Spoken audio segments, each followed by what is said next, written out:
દેશભરમાં ગુંજ્યું રાજકોટ જિલ્લાનું નામ. કેન્દ્ર સરકારની યોજનાઓને સફળ રીતે ક્રિયાન્વયન કરવા બદલ સન્માનિત.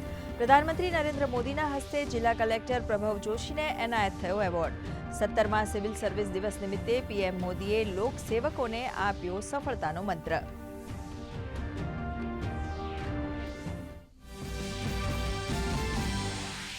મુર્શિદાબાદ હિંસા મામલે સુપ્રીમ કોર્ટમાં થઈ સુનાવણી.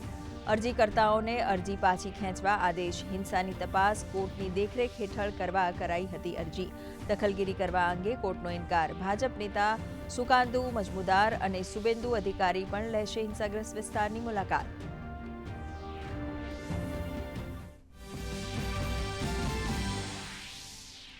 વિદેશની ધરતી પર કોંગ્રેસ નેતા રાહુલ ગાંધીનો ફરી એકવાર બફાટ. ચૂંટણી પંચની નીતિ અને નિષ્પક્ષતા પર ઉઠાવ્યા સવાલ. ભાજપનું આક્રમક વલણ. કહ્યું, વિદેશની ધરતી પર દેશની છબી ખરડવાનો કરાયો પ્રયાસ. સંવૈધાનિક સંસ્થાઓનું અપમાન કરવાની કોંગ્રેસ નેતાની જૂની ટેવનું કર્યું રટણ. નક્સલવાદને નાબૂદ કરવાની દિશામાં સુરક્ષા દળોને મળી વધુ એક સફળતા. ઝારખંડના બોકારોમાં ચાલેલી અથડામણમાં 8 માઓવાદીઓને કરાયા ઠાર. માર્યા ગયેલ માઓવાદીઓમાં 1 કરોડ રૂપિયાનું ઇનામ જાહેર કરાયેલી કુખ્યાત લીડર વિવેક સામેલ. 4 INSAS અને 1 SLR સહિતના હથિયારો કરાયા જપ્ત. અમેરિકાના ઉપરાષ્ટ્રપતિ JD વેન્સ આજથી 4 દિવસ ભારતના પ્રવાસે. JD વેન્સનું ગાર્ડ ઓફ ઓનર આપી કરાયું સન્માન. પરિવાર સાથે અક્ષરધામની લીધી મુલાકાત. પીએમ મોદી સાથે આજે સાંજે કરશે દ્વિપક્ષીય બેઠક.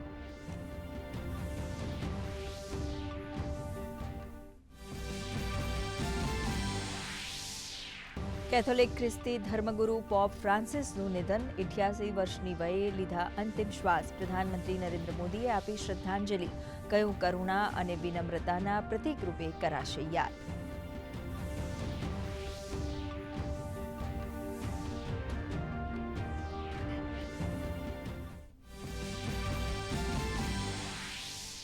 ડ્રગ્સના દૂષણને ડામવા તરફ વધુ એક કાર્યવાહી. સુરત ક્રાઇમ બ્રાન્ચે ₹1 કરોડ 25 લાખની કિંમતનું 12 કિલો ડ્રગ્સ સાથે 3 આરોપીઓની કરી ધરપકડ.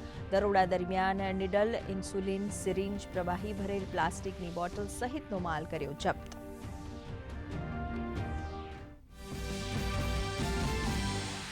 રાજ્યમાં વધશે ગરમીનું જોર. આજથી 3 દિવસ દરમિયાન મહત્તમ તાપમાનનો પારો ઊંચે જવાનું હવામાન વિભાગનું અનુમાન. તાપમાનમાં 2 થી 3 ડિગ્રી વધારો થવાની વ્યક્ત કરી આગાહી. રાજકોટ 41 ડિગ્રી સાથે સૌથી ગરમ શહેર.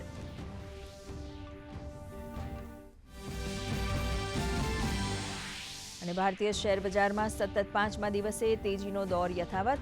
સેન્સેક્સમાં 855 તો નિફ્ટીમાં 273 અંકનો ઉછાળો. નિફ્ટી બેંકે પ્રથમવાર વટાવી 55,000ની સપાટી. IT શેરોમાં લેવાલી તો સોના ચાંદીમાં પણ આગેકૂચ. ડોલર સામે રૂપિયો 24 પૈસા મજબૂત.